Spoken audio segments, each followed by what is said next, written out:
Hey, it's Miss Pretzel at the Appleton West Library, and I'm book talking a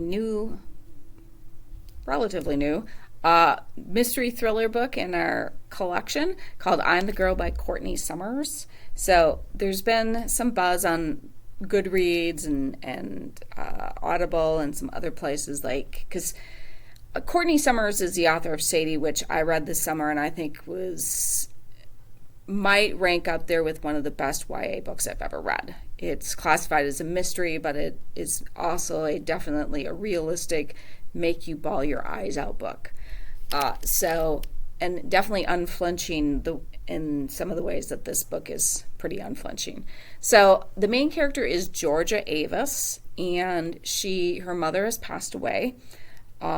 She is a very beautiful girl. I'm not sure if we ever get a real sense of her age. She's somewhere between 16 and 18.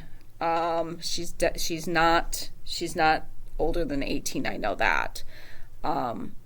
So it starts out, and she is walking home on a road, but she's remembering something that has just occurred, and it's a little disconcerting because you're like getting little glimpses of this thing that occurred, and you're kind of like, okay, something's going on. And while she's walking on the road, she discovers the body of a local town girl, and this girl is dead. So there is a mystery as to who killed Ashley and why. So the other thing to know about this is she's growing up in this is not a big city, it's a smaller town out in the country. But there is this huge resort in this town called Aspera, or outside this town. And it is a resort for the super wealthy. And Georgia's mother worked there as an Aspera girl. And Georgia has always wanted to be an Aspera girl. That's how she envisions her life. And because Aspera girls are very beautiful, and beauty gives you power. And that is how she is going to kind of conquer the world. So she has this vision.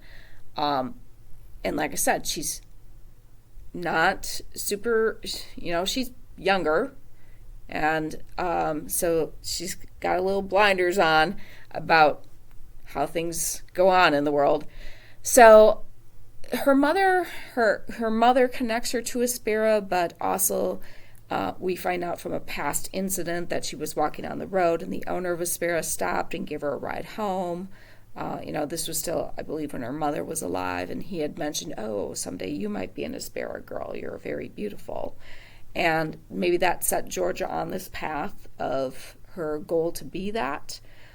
During the investigation into who killed Ashley, she meets the wife of this man, and she is just enthralled by this woman because this woman is exceedingly beautiful, very powerful, came from nothing, and look what she has now.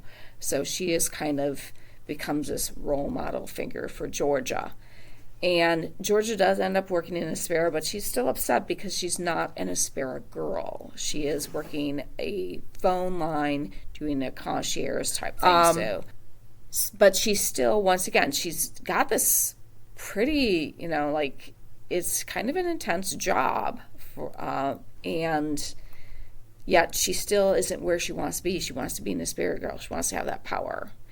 And it is, people say it's like this next Sadie. And I'm going, They're both very unflinching in how they look at what the world is like for young women, and it's not always kind. I think there's definitely that in common between the two books. I am not 100% sure about how I feel about the ending, although the author did.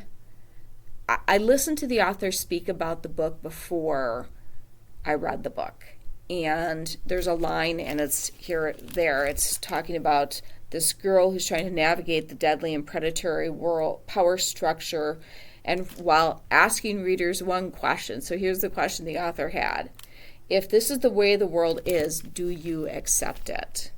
So that, I think, is a great guide for looking at the end of the book, is because it's helped me in a little way, because I don't know, if this is the way the world is, which I think it is, do I accept it?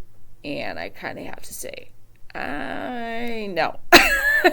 So I think this would just make a fascinating book discussion, and particularly like having belonged to groups where I'm with people my own age or people near my own age versus a group where I'm a generation or two or more older than the other people in the group. Like I found like, wow, we don't always think the same.